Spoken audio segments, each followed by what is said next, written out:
It's been another week of political sparring. This time, the ANC and DA are at odds over the Employment Equity Amendment Act. The DA says the law gives the minister sweeping powers to impose affirmative action targets across at least 18 key sectors. Meanwhile, there's a fiery debate going on around the Bella and the Expropriation Act, with the Africaner Leadership Network, the Pan Africanist Congress, and the ANC clashing on transformation. And Donald Trump's administration will be receiving the first group of white South Africans in the US early next week. Also, President Cyril Ramaphosa kicked off phase 2 of Operation Vulindlela, the state's drive for structural economic reform. And finally, what's in an emoji when a vegetable doesn't mean a vegetable? We'll explain why. I'm Ziyanda Ngcobo, and this is Your Week in Politics. A report by the New York Times is saying the Donald Trump administration is working to bring the first group of Afrikaners into the United States by early next week. The cohort of white South Africans is set to land at the Washington Dulles International Airport in Virginia to fanfare and spectacle. This comes after Trump issued an executive order in February granting Afrikaners refugee status because he claims they're being persecuted in this country. There have been lots of questions in the United States, however, about the speed with which the Trump administration has processed their resettlement. Refugee advocacy groups, of course, find it utterly astonishing that a Trump administration that would close America's doors almost wholesale to refugees from all over the world, because that is, in essence, what President Trump has done in the weeks since he returned to the White House on January the 20th, would throw America's doors open for one group of people, Afrikaner farmers, based on a false statement that the president has made about the Expropriation Act. He argues that those farmers are being dispossessed of their lands without compensation. He also argues more broadly that white Afrikaner farmers are suffering human rights abuses at the hands of President Ramaphosa's government. And of course, the United States government chides President Ramaphosa for the position that South Africa took at the ICJ, accusing Israel and Prime Minister Benjamin Netanyahu of war crimes. But it is an extraordinary moment for the United States to be opening its doors to refugees whose processing time for transition to a new life in America has been fast-tracked to just 3 months, where the standard processing time has been 18 to 24 months, and that was before Donald Trump shut America's doors. The bickering between the ANC and DA over South Africa's transformation laws shows no signs of slowing down. This week, the second largest partner in the GNU went to court challenging Section 15A of the Employment Equity Amendment Act. The DA argues it gives the Labour Minister unchecked powers to set race-based targets across 18 economic sectors. They've gone as far as calling affirmative action a 20-year-old failed experiment that must now be overhauled. Section 9.2 says there is such a thing as fair discrimination to redress the legacy of the past. But that is not a blunt instrument. Any discrimination that is deemed to be fair has to be proved to be fair. You can't just do anything in the name of redress and claim it is fair discrimination. There's a benchmark that has to be reached to qualify as fair discrimination under Section 9.2. And this Act fails that benchmark test 100%, we believe. And that is the primary constitutional argument that we will be making in court. At its briefing at Nkululeko House in Bruma, Helen Zille took it further, suggesting that employment equity hasn't just failed, but resulted in an ineffective, hollowed-out state. But what we've built is a huge middle class through state preferencing, and in some cases, not in all cases, but in some cases, it has effectively not led to the capable state, which is absolutely imperative for a successful economy.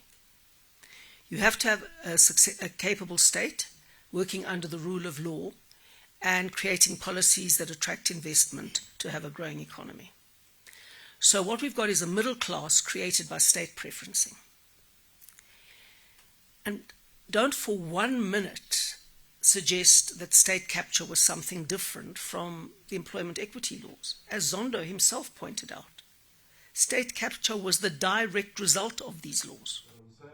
In court, the DA's lawyers argued that the law imposes rigid racial quotas, removing employers' ability to craft equity plans suited to their sectors. In our challenge, Milady, to the legislation, you find that beginning at 221, we say it provides for a quota that sets rigid targets that must be complied with. I will return to that, Milady. Ground 2 at 222, it otherwise violates Section 9. We there set out that ground. And we say that in 52, even if the impugned scheme is not a quota, it is nevertheless disproportionate and unconstitutional for the following reasons.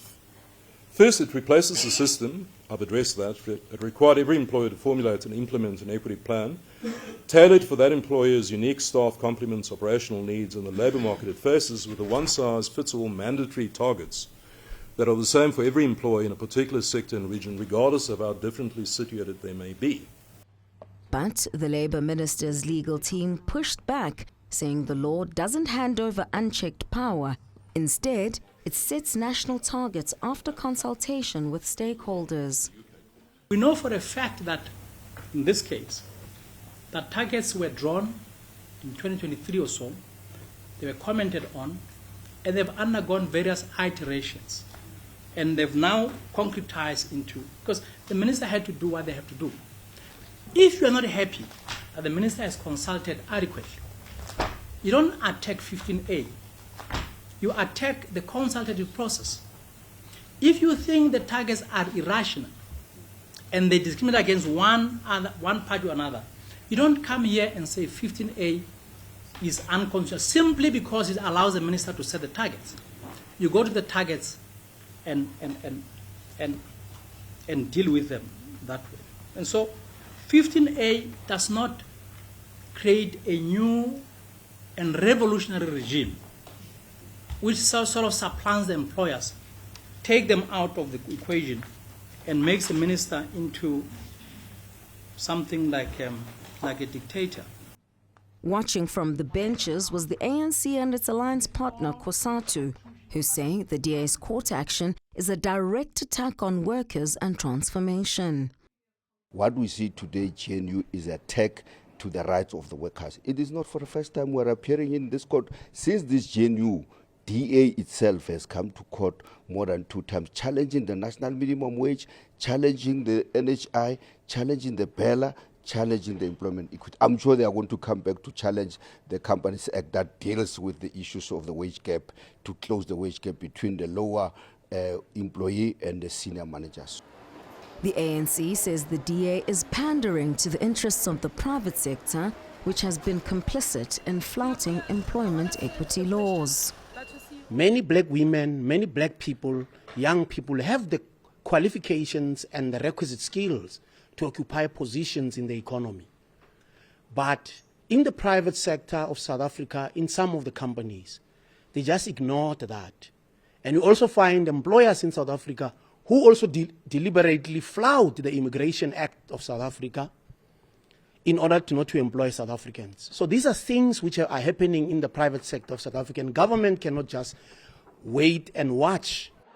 The week also saw a meeting between the ANC, PAC and the Africaner Leadership Network trying to ease tensions over transformation laws like the Bella Bill.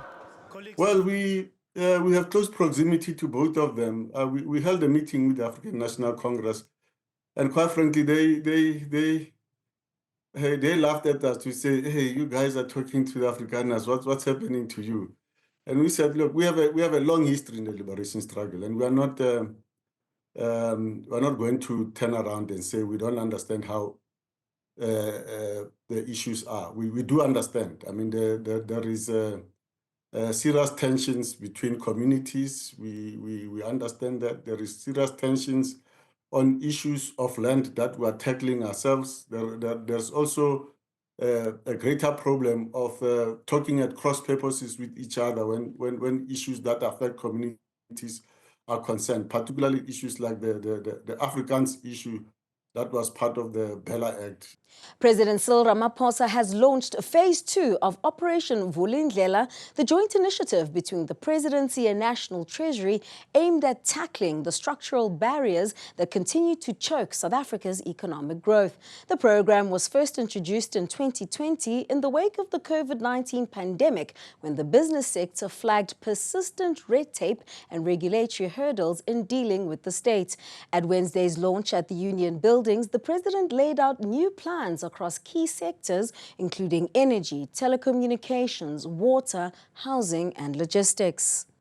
As we are now having a number of generators of energy, and this will enable multiple generators to compete, yes, to produce electricity at the lowest cost and with the greatest efficiency.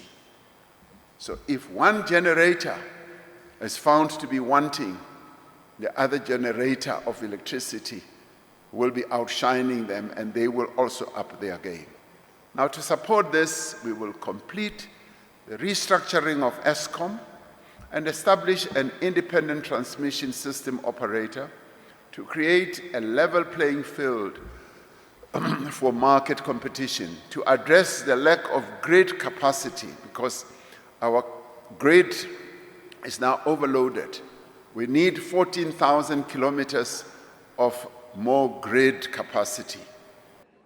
President Cyril Ramaphosa has given an early glimpse of what to expect in Budget 3.0, with more than R1 trillion earmarked for infrastructure development. The budget will, to a large extent, be a different budget from what we have had in past years. It's a budget that is going to make us look forward. It's a budget that's going to commit a lot of money also to infrastructure. And you could say for the first time in many, many years, we are now going to be able to spend up to R1 trillion on infrastructure. At the same time, Finance Minister Enoch Godongwana says Operation Vulindlela isn't about hand-holding government departments, but breaking down the silo mentality that's long crippled service delivery. No, it's not a babysitting. Structural reforms by their nature are challenging, and in most cases, people resist structural reforms. That's why you have got to make sure that the office, the APEC office in the form of the president, leads those structural reforms so that departments, while they themselves are actually the one who are making the changes, but the clear oversight of the presidents is available. But former Statistician General Dr. Padi Lehotla isn't convinced that Operation Vulindlela has delivered real gains, or that its second phase is built to withstand future challenges. For instance, what we do know that is these PPPs, power producers, Eskom has to pay them whether they produce electricity or not. The fact that South Africa is having a better performance in electricity has nothing to do with PPPs. It has all to do with Eskom fleet being maintained, corrected, and more energy being pumped back. And of course, government has said now, I understand, that Komati will be back on track, will be reintroduced into the grid. The question is, why was it closed down? So I like future-proof, not inputs, because what we are talking about is billions that have been spent, hope that there will be employment, hope that there will be growth, without a system that says future-proof. Having put all these things together is this. In the absence of future-proof, you cannot hold anybody account. Joburg Mayor Dada Murero and Council Speaker Margaret Arnold are now facing a motion of no confidence tabled by the Democratic Alliance on Wednesday. The move came moments before Murero delivered his first State of the City address titled "The Joburg We All Want." Framed as a plan to restore the metro's former glory, the address focused heavily on infrastructure investment and set an ambitious goal of 3% economic growth in the medium term. Here's Newzroom Africa's Ntokozo Khumalo with that report. Improving access to water and electricity, dealing with potholes and investing in infrastructure. That was the key focus of Johannesburg Mayor Dada Murero's first State of the City address. He highlighted the importance of the working economic task teams to ensure efforts are streamlined to get the city back to its world-class status. You'd know that South Africa itself as a country has to grow economically for us to be able to address, firstly, the unemployment issue, be able to raise enough capital to address infrastructure and all other challenges that are affecting South Africa. Premier Panyaza Lusufi congratulated the mayor for the address while rubbishing the DA's motion of no confidence against Murero. We are ready for them, they can bring it on. They tried in Ekurhuleni, again we defeated them. They tried in Esidibeng, we defeated them. So there's no need to panic in Johannesburg. Besides, to register our disappointment that there are certain political parties, if it's not them that are in government, they want to disrupt government. The MK Party's student movement was not impressed by the address. Very bleak State of the City address. I think, first of all, from a student and academic perspective, students don't have accommodation around the city. We can try to use the pre-existing buildings which are in the cities, turn them to student accommodations. Secondly, the mayor spoke about the mega mid-range project, and we want to know and want the city to categorically state who are going to be the service providers who are going to be appointed for that particular project. During his address, the mayor emailed President Cyril Ramaphosa his turnaround plan for the next 5 years to get the city back on track.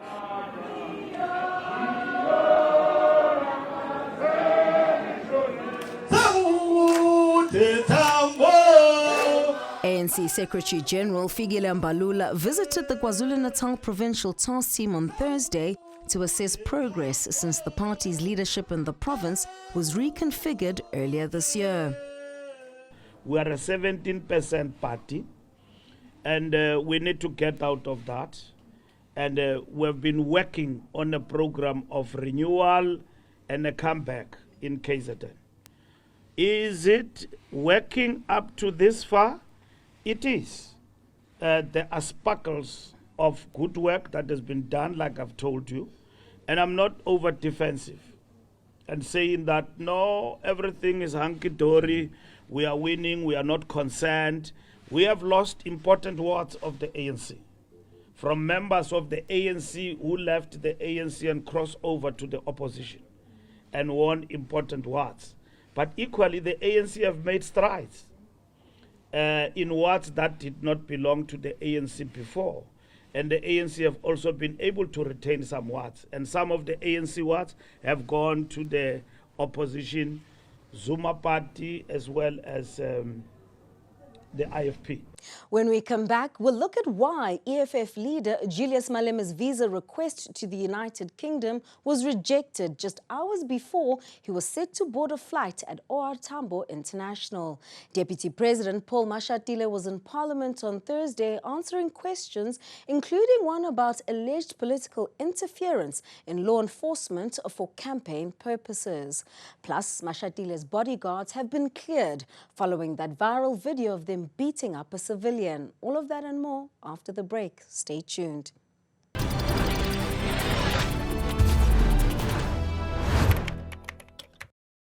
Welcome back and thanks for staying with us here on Newzroom Afrika, channel 405.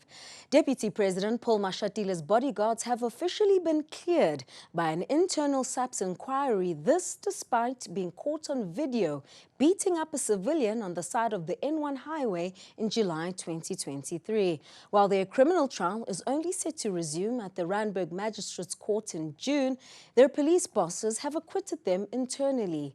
Now, the DA has filed the Promotion of Access to Information Act request to uncover how exactly SAPS reached that decision.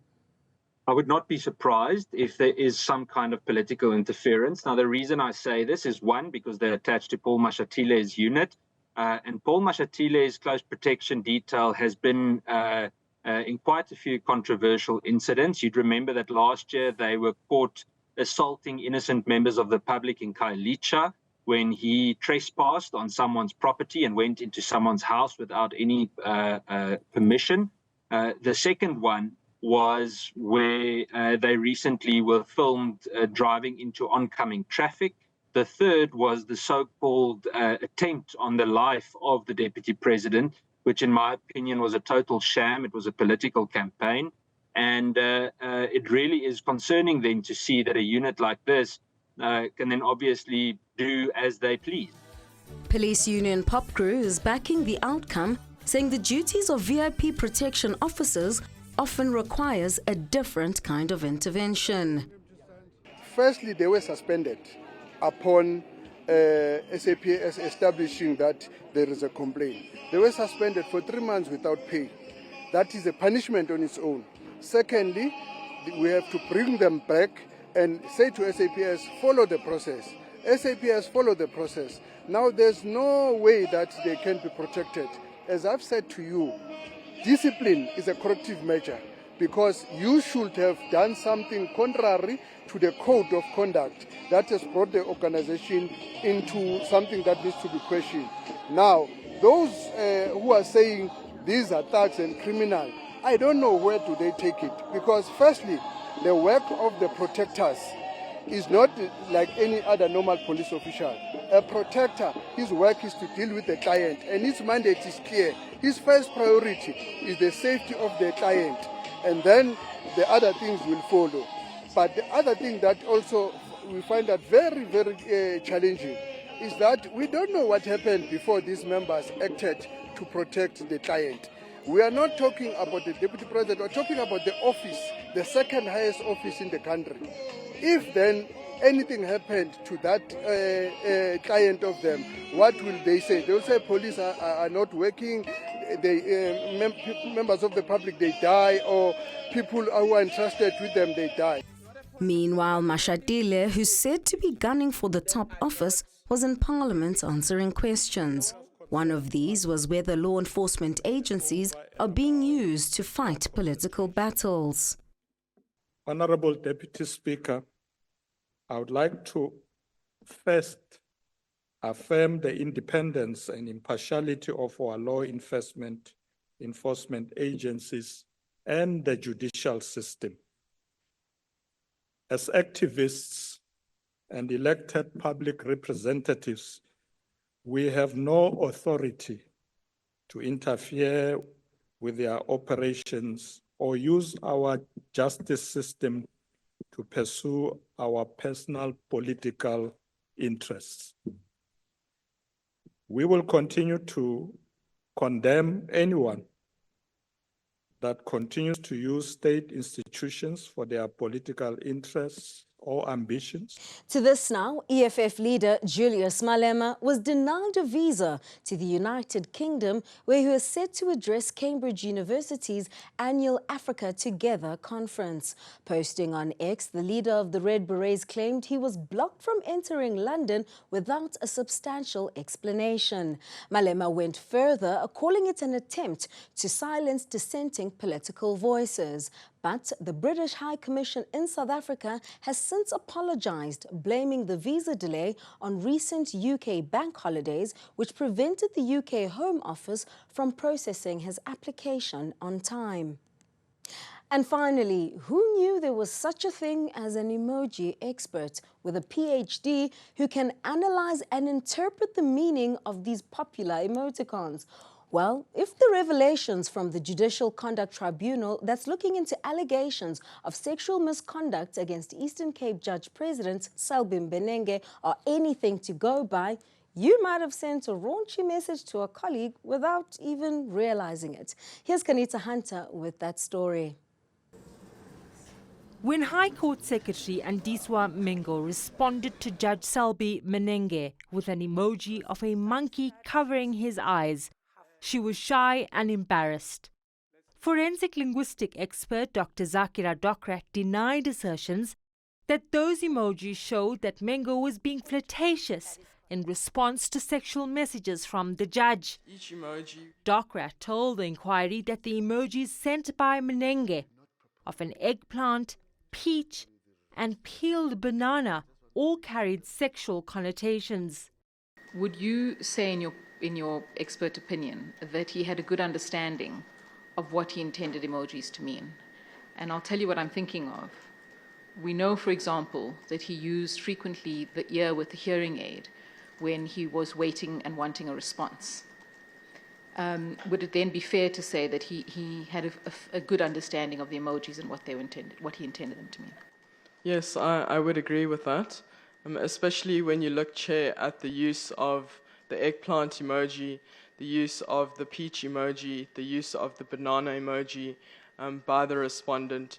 It was not used in a conversation or context discussing fruit and vegetables for consumption or for purchase.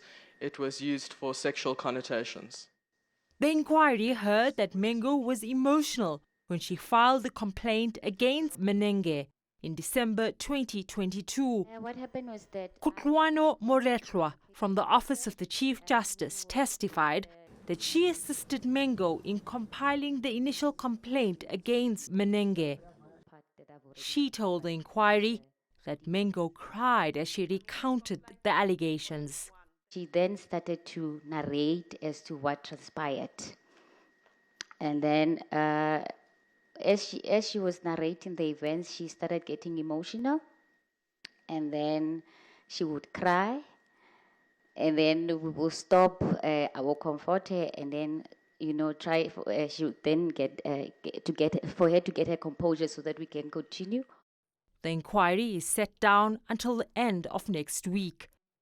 And that's a wrap from me this week in politics. As always, there's more breaking news and sharp analysis right here on Newzroom Afrika, channel 405. For now, thank you for watching and goodbye.